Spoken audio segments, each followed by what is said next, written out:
Good morning, good afternoon, good evening. So in 2019, my husband and I were traveling around the UK and Scotland. And when we were due to pass by Rosslyn Chapel, we decided to make a detour and visit for a day. You may know the name Rosslyn Chapel from its being featured in a popular book and movie, The Da Vinci Code. The chapel resembled other ancient churches we had seen around Great Britain, with its timeline reaching back to 1446 and boasting many of the standard features we had come to expect. Sturdy stone construction, difficulties during the Reformation, and my personal favorite, quirky, fantastical carvings everywhere, most of them highly mysterious in nature. By this point in my travels, I had already encountered a multitude of these carvings that were oddly incongruous inside a holy setting. By their presence, they redefine the term holy if we hark back to the etymological Middle English origin, which holds it akin to the Old English hail or whole. If holiness implies wholeness, then these irreverent, fantastical figures are also part of the whole and have earned the right to be acknowledged in a temple of holiness as much as any sacred rival. Now, I had come to suspect these carvings might represent personifications of various kinds, some naughty and some nice, that symbolized various iterations of human behavior, or misbehavior, if you will. When we visited Rosslyn Chapel that day, the tour guide pointed out one significant beam with several figures carved across the length of its surface with corresponding figures on the opposite face. One side represented the 7 acts of mercy, while the opposite side represented the 7 deadly sins.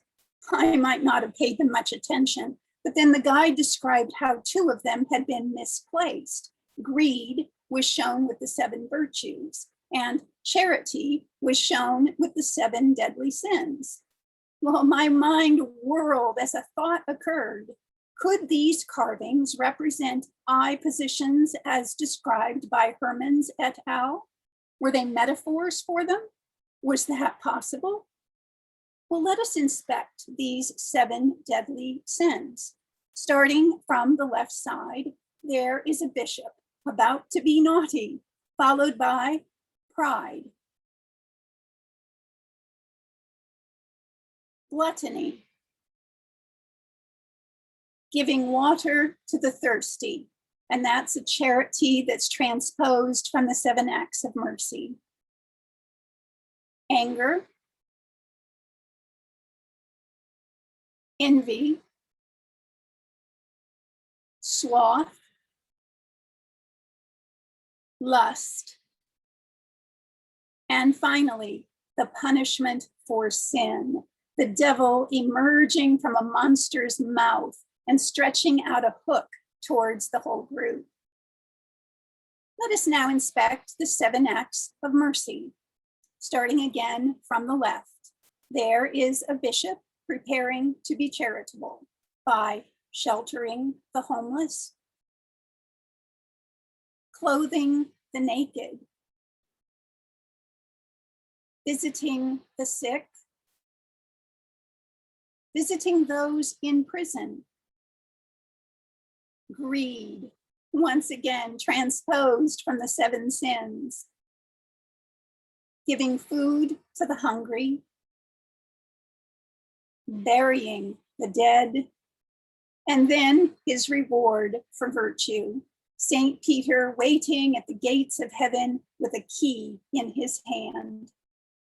Now, the longer I sat with this idea of eye positions, the more it grew on me, especially as this motif was echoed again and again in many ancient churches and cathedrals that I visited, where carvings and paintings proliferate. In the 6th century, Pope Gregory approved of images because, quote, They arouse people from vain and worldly thoughts to more intent and frequent meditation on unseen things and the desire for them, end quote. It might be suggested that Gregory was encouraging Christians to engage in dialogical introspection.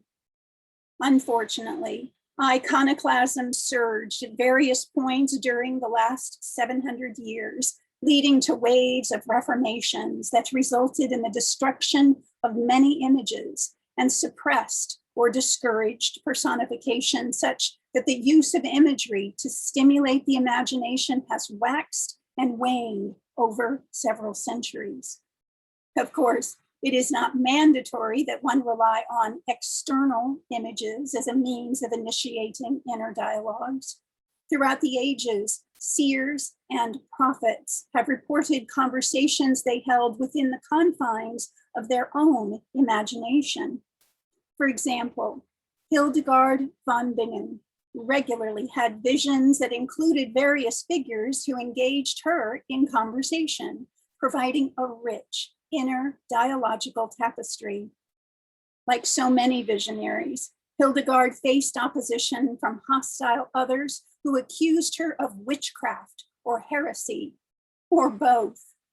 Fortunately, she had friends in high places who vouched for her and permitted her to continue recording her lush reveries to the point where she was ultimately canonized. The written word has played a large part in dialogical interactions, such as was portrayed by the Psychomachia, a poem from the 5th century. In this epic verse, Prudentius described a series of dramatic and action-packed military battle scenes waged between personifications of the vices and virtues. By this means, the poet enabled readers to recognize their own internalized psychomachias. Ancient churches are marvelous allegories for our own psychic tasks. As Jung stated, quote, "The relationship between religion and the unconscious is everywhere obvious. All religions are full of figures from the unconscious," end quote. Whenever we consider good and evil with their associated personifications of shadow, psychomachia, or activations of the transcendent function, these archaic sanctuaries might be said to represent an image of the human self as a container of its myriad opposites. In modern times, C.G. Jung encouraged his patients to draw or paint imaginal figures they encountered in dreams or active imagination.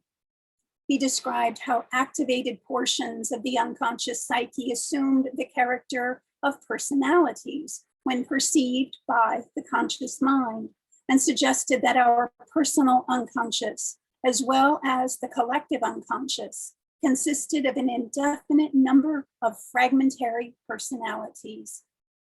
In Liber Novus, the Red Book, he meticulously illustrated figures he himself met during active imagination, carefully reproducing likenesses of Salome and Philemon, whom he personified and conversed with. Jung touted the many advantages of personification, maintaining that when a thing is personified, it has autonomy and you can talk to it.